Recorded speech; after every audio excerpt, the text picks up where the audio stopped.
Voilà, la zone d'activité concernée baptisée COPA est destinée à accueillir prioritairement des entreprises axées sur la thématique environnementale. Sur papier, cette zone doit être un modèle. Il s'agit d'un territoire d'activité qui intègre les préoccupations de maîtrise des impacts sur l'environnement, de préservation de la qualité de vie et de la santé humaine. Il est vrai qu'avec une usine de traitement des déchets par le procédé de tri mécano-biologique au beau milieu de l'écoparc, l'impact sur l'environnement sera maîtrisé et la qualité de vie ainsi que la santé humaine seront préservées. Mais l'UTV 65 n'est pas le seul problème environnemental de ce projet. En effet, au titre de l'écotechnologie et de l'environnement et de l'énergie renouvelable, on va recycler de la matière plastique en la transformant en écofuel, avec des risques liés au traitement encore inconnus pour la santé humaine. Au titre de l'agriculture durable, on va développer des biocarburants, avec encore une fois des risques inconnus pour la santé. Il est également prévu de méthaniser la biomasse d'élevage et certains déchets agricoles. Autrement dit, accueillir peut-être les déchets de gros élevages de canards du coin, ainsi que certains déchets agricoles tels que lisier ou équivalents, produits particulièrement malodorants tant à la réception qu'au stockage ainsi que lors du traitement.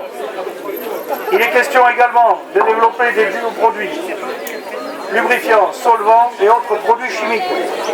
De fait, tout est réuni pour faire de bord d'air sur les chaises la poubelle du département et transformer cette zone en mini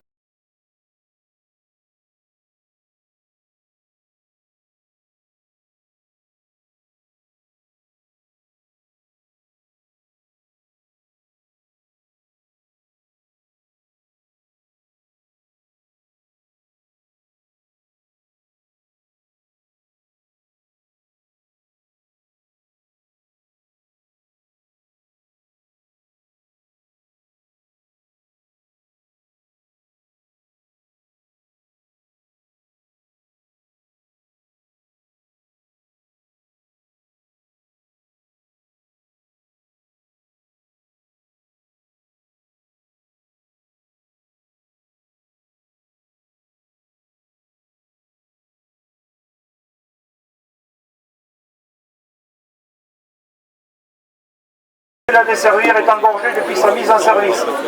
Il n'y a aucune entrée prévue par le nord ni par la RD 935. La vocation de l'écoparc s'insère dans une démarche écologique volontariste, généralisée portant sur les volets environnementaux.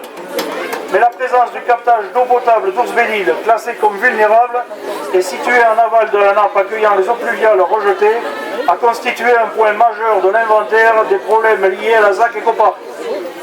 L'effet de synergie recherché, réseau de chaleur pour partage d'une énergie renouvelable produite localement, a disparu au profit d'une injection de la totalité du biométhane produit par l'unité de méthanisation dans le réseau de gaz de la ZAC.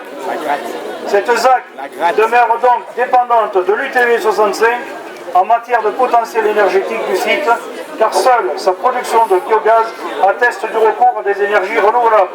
Enfin, le développement d'une filière de traitement, recyclage, valorisation, mise en exergue dans la vocation de cette ZAC, à proximité de la zone d'habitat et de l'agglomération tarbaise, oblige à une vigilance accrue quant à la fiabilité des procédés industriels des futures entreprises. Monsieur le Président, Mesdames et Messieurs les conseillers communautaires, ce sont autant de raisons qui font que les habitants de Bordère-Chevelès et les communes environnantes disent non à ce projet et vous le confirmerons tout au long de la procédure. Nous aurons l'occasion de revenir sur chacun des points que nous venons d'évoquer, plus d'autres à venir, lors de la réunion publique qui sera organisée sur la commune du lieu d'implantation. Merci pour votre attention.